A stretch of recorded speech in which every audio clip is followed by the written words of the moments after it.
everybody. I'm Lara Trump coming to you from Studio 45 at Trump Tower in New York City. Despite a baseless impeachment inquiry, Team Trump is calm, cool, and collected, and we're building a winning operation for 2020. Joining me is Republican National Committee Chairwoman and my good friend, Ronna McDaniel.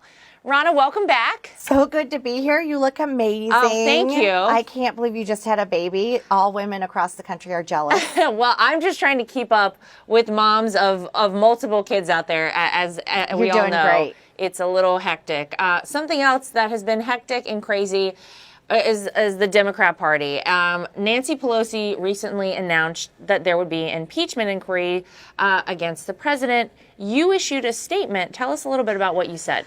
So one of the things we called on was if they're going to issue impeachment against the president, an inquiry, let's see Joe Biden's transcripts from his conversations with Ukraine and with China, especially as his son was profiting and leveraging the vice president's influence to gain financially.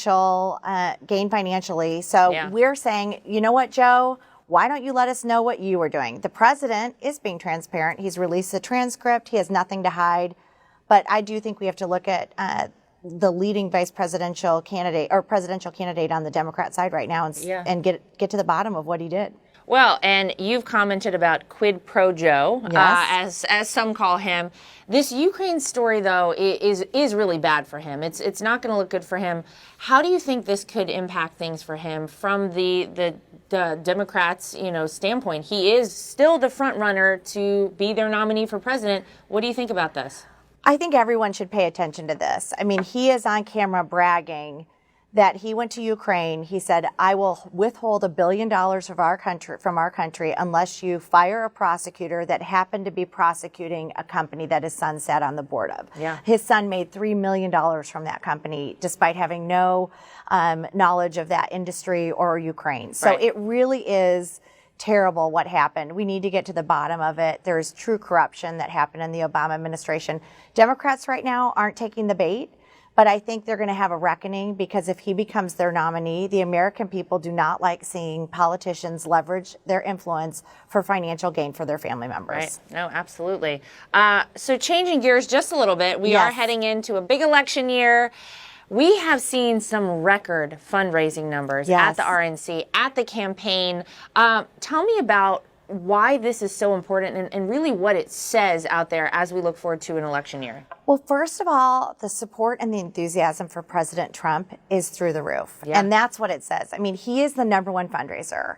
There's nobody who does it better. And it's low dollar, it's major donor, it's at every single level that we're breaking records. And it's because of this president. And just in August, the RNC reported that we raised $23 million, which is a record all time Just for the month. For any party in political history in an off year. And obviously that was led by the president. The DNC raised just $8 million. They spent more than they raised. They have very little cash on hand. Yeah. We have a significant amount of cash on hand. That is going to help us win. But it is really because of the president. He is fueling this enthusiasm because he's made people's lives better. And they want to see him return because they know their paychecks are bigger, their lives are better, they're getting jobs. They recognize he's delivered on the promises he made, and they want to see him reelected. Well, and you actually just talked about the lower dollars in fundraising. The average donation is less than $200. And to me, this is to the president's campaign, to his reelection campaign, to the RNC. That says a lot because what that says is that there are so many people out there, the average American, who, like you say, their lives have been changed thanks to this president. They feel the impact of it. Now, they may not go out, Ronna, and tell a pollster that they want to vote for Donald Trump because the media has done a great job of trying to make us all somehow feel badly about supporting our president. But they're happy to give to his reelection campaign. They're happy to give to the Republican National Committee. That says a lot about the fact that there is a groundswell. There is the silent majority still out there for this president, right? Yeah, they're passionate about it. And you see this as well as I do when we travel the country and you meet those people who thank the president and they say, thank you so much for doing this. Washington was broken. I didn't have a voice. I'm an average person. I didn't have a lobbyist. I didn't have a special interest. Thank you for actually being a voice of regular people who wanted to see their wages increase, who wanted to see good things happen, manufacturing coming back, lowest unemployment for the African American, Hispanic, and Asian community. Women are thriving under this economy. I mean, the results are there, and they know what's at stake. And as they see this lurch towards socialism and a total government takeover, people are saying, I've got to give to this president, even if it hurts me a little. Yeah. This is a big sacrifice for a lot of families to give $200. And they're saying, you know what, I have to do this because our country is worth it and this president's leading the way. Yeah, and I'm glad you brought up the Democrats, because what I think will become very, very clear the closer we get to November 3rd, 2020, is just how different you have an opportunity to vote for two very, very different things. How different the Democrat nominee will be versus the president. Because to your point, we are talking about full government takeover, socialism that they're proposing on the Democrat side,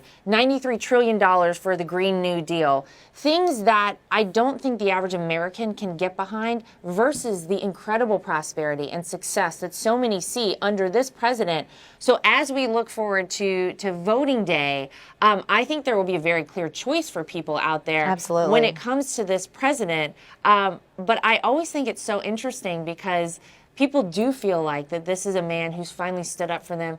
And he's an unlikely person to do it, Ronna, because it's Donald Trump after all, but somehow he's connected with so many people. And you see it when you see his interactions. You know, I was with him recently, and a young 13-year-old boy had asked his parents, please don't throw me a bar mitzvah, give all my money to President Trump's reelection. And he got to meet the president, and the tears coming down his eyes, and the hug he gave the president, and the president was so touched. And when you see those interactions, he is a fighter. He went to Washington to fight for the American people. You know better than anyone. He did not need this job. Nope. He was an incredibly popular person. He obviously incredibly successful businessman, and he said we can do better. And he's gone there and done that and taken so much incoming. And it's so wrong what's happening. The Democrats, time and time again, trying to overturn this presidency. It literally is a coup every day between what's happening with Comey, with Strzok, with Page, now with the House. I mean, they cannot accept the results of the 2016 election. And that is why there's so much passion. We have to reelect him. We have to. We do. And so we're just talking about the fundraising dollars. Obviously, we have a war chest between the campaign and the RNC, which is great news. But as we're looking to 2020, I mean, we're really building a championship team for the president's reelection. Tell me a little bit about how we're using the money that we're raising to invest in keeping this president in office. So I think the word team is pivotal. We are a team. We are. And the RNC and the Trump campaign are really working as one team, which I think makes a huge difference. And Brad and I get along great, and you and Eric and Don Jr., everybody's on the field. But I do think the money that we're raising, we're spending wisely. We're already in these battleground states. We are identifying our persuadable voters. We're already talking to them.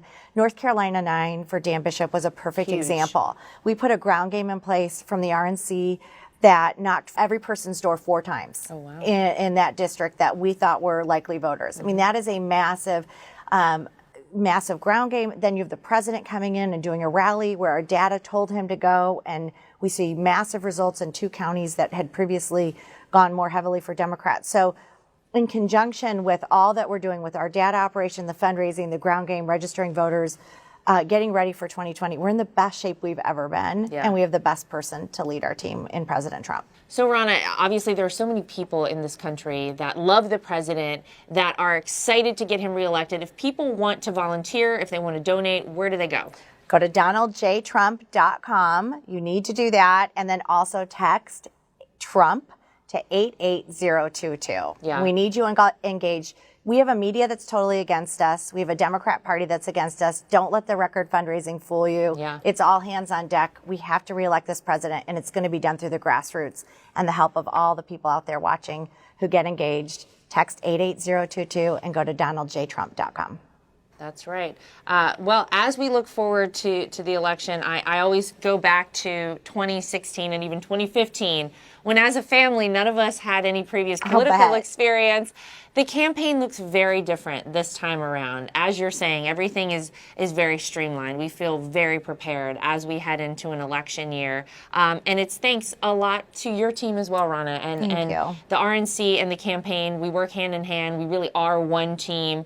And we couldn't do it without you guys. And we want to say thank you. Oh, thank you. You're incredible out there. We see you every day out there fighting.